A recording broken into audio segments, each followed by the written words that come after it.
Keith and I are going to show how we do knife disarming, how we progress from the very beginning of learning how to disarm a knife to making it a little more challenging as we become more skilled at doing knife disarms. Let me put this caveat in here. Use proper training equipment. Use proper safety. And if you know how to disarm, it's still very unlikely that you'll be able to disarm somebody who's fully aggressively slashing and stabbing you with a knife. This is a skill that can save your life, but I won't say that it will save your life for sure if you're in that situation. The best life-saving skill is avoidance, de-escalation, whatever you need to escape and evade the situation rather than being there in the situation. But if we do everything right, sometimes we could be in the wrong place at the wrong time, and these skills are a backup to all that other stuff, to all that avoidance and all that. And you never want to have to use these skills. You only want to have them for that scenario where you're forced into the situation. However, when you're knife sparring, it's a lot of fun to catch a guy's arm in the clinch and manage to get a disarm. It feels really good. The first way we practice disarms is a very static training drill where say we're gonna do, say feed me angle one, and I let it pass, I come here and I catch this and I get my grip onto the thumb pad and then I disarm. And then maybe I'll feed Keith and he'll let it pass, get that grip, disarm me, right? Boom, let it pass, get the grip, disarm him. And we're just kind of cooperating here, trying different ways to get that knife. It's still basically the same disarm, but we're just getting that knife, ejecting it from the hand in a very cooperative manner, right? We're not fighting the disarm. We're not making it difficult for our partner. We're just giving the feed, taking the disarm. Giving the feed, taking the disarm.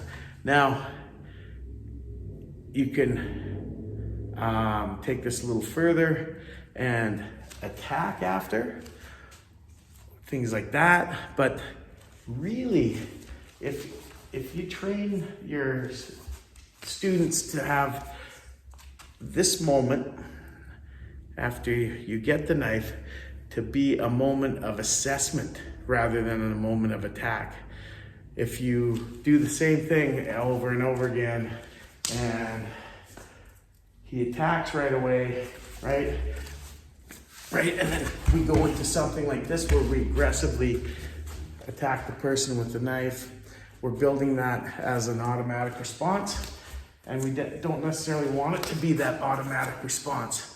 We want to be able to assess what we're going to do next and maybe put some scenario-based stuff in here, like get the knife and I go, back off, I've got the knife, right? Maybe a little bargaining in there, but this single attack is basically how we start. Then we'll start flowing a little bit. So we'll go maybe with our 5 angles. So 2, 3, 4, and maybe I disarm there. So now we're doing it in a flow drill, right? We're training to flow here, flow. And maybe somewhere in here, I get that disarm, right? So now, counter cutting every time. And maybe the disarm there. Now our flows become 1 for 1. And somewhere in here, we'll get that disarm. We're just gonna play a little bit.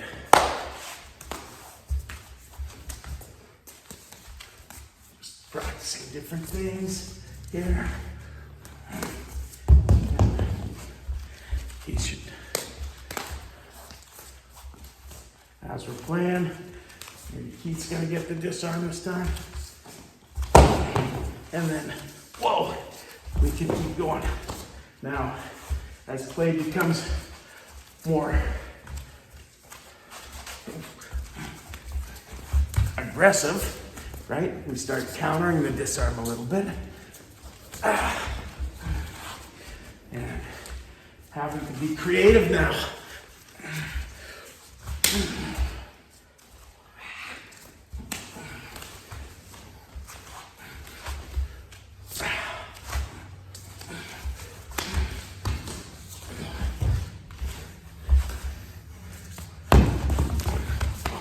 And then we get into maybe some empty hands.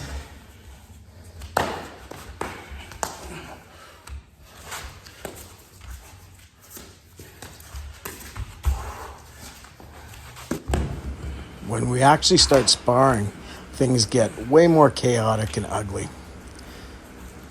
But this kind of training is necessary where you're giving each other pressure. Notice we use really safe, puffy daggers, these pillows that we use for training. But the nice thing about them is we can really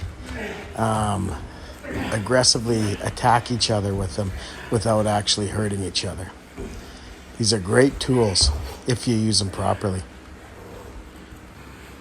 Sometimes in this training, the most active parts are where we look the most static. When we're struggling to free our knife or to get the knife from our partner. You're not only training disarming here when you're going with this resistance, you're training counter disarming. You're training to keep the knife in your hands, in your possession. And when you're going knife to knife, once one person loses the knife, when we train here, we don't stop there. We don't stop and reset. We continue to fight.